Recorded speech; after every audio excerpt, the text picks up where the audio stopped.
Titlen er her, borgerne, der står sammen mod systemet.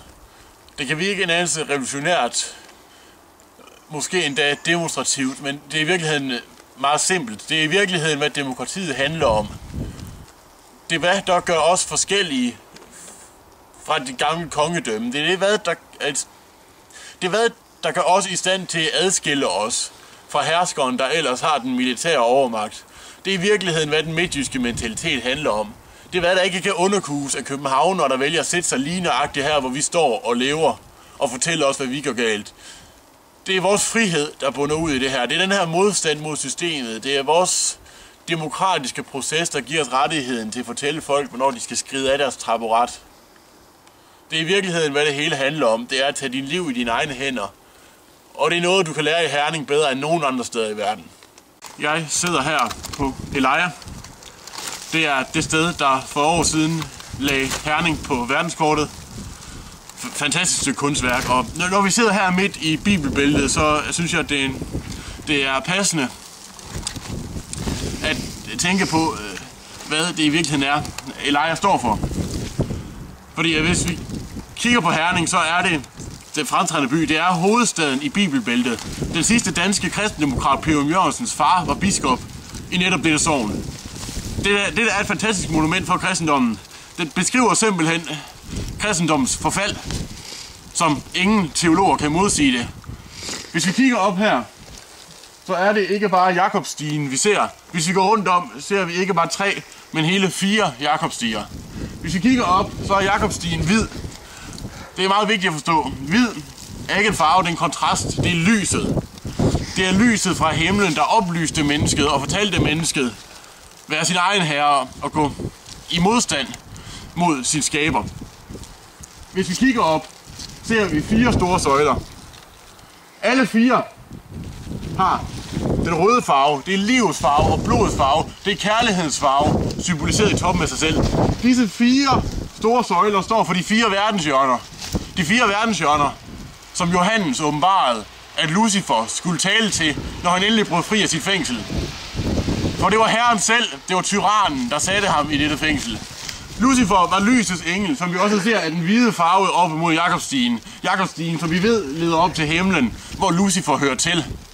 Lucifer var lysets engel. Lucifer var utilfreds med tyrannen.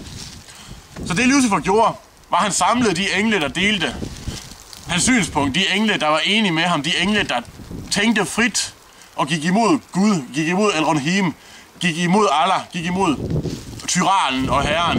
Og hvad gjorde Herren? Gik Herren i dialog, rent diplomatisk, med Lucifer og hans fagforening? Nej, det gjorde Herren ikke. Hvad gjorde Herren? Han lænede sig tilbage på sin stol, som Mikael kom og fortalte ham, der var et oprør. Hvad Mikael tænkte, ved vi ikke, men ved Mikael var Lucifers broder. Og selvom han var hævngærig, selvom han var voldsom, så var Mikael også en fri tænker, og han var ikke ond. Men Mikael var klog, og gik ikke imod Herren, som Lucifer gjorde det. I stedet for arbejdede Mikael for Herren af sin egen interesse. Selvom han var god, så forstod han, at egoismen hjalp ham her. Så Mikael forviste Lucifer, lysets engel, til helvede. Sammen med sin fagforening, de faldne engle.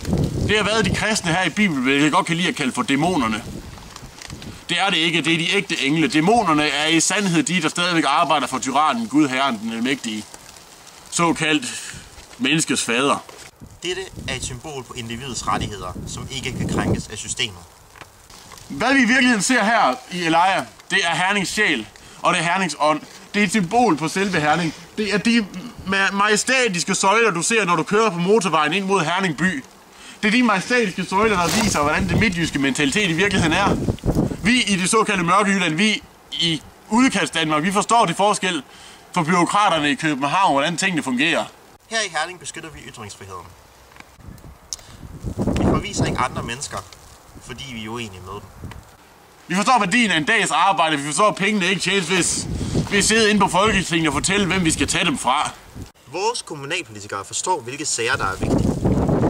Det her er både Hernings sjæl og ånd. Det er Hernings mentalitet. Jeg selv har erfaring, for jeg har boet i Herning hele mit liv. Jeg er midtjyde af fødsel, jeg er midtjyde af opvækst, og jeg er midtjyde af både sjæl og ånd. Hvad der i virkeligheden er interessant, er de mennesker, der vil komme her og fortælle os. Det her er et satanisk symbol. De, der siger det, ved ikke, hvad satanisk vil sige.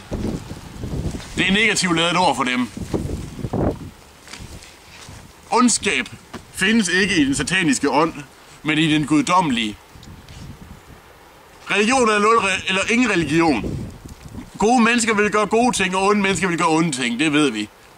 Men for at gode mennesker skal gøre onde ting, så kræves der religion. Og det er, hvad vi kan se, når andre folk uden for bibelbæltet, folk der tror, de forstår den menneskelige anatomi gennem kristendommen. Det forstår de ikke. De ved ikke, hvad de snakker om. De lader religionen herske dem, og de er stadigvæk underkastet tyrannen. Hvis mindre du frigør dig selv, ligesom Lucifer gjorde det, så ender du ikke deroppe, men ned i hullet. Det er måske, hvad Gud Herren ønsker, men du har din egen fri vilje.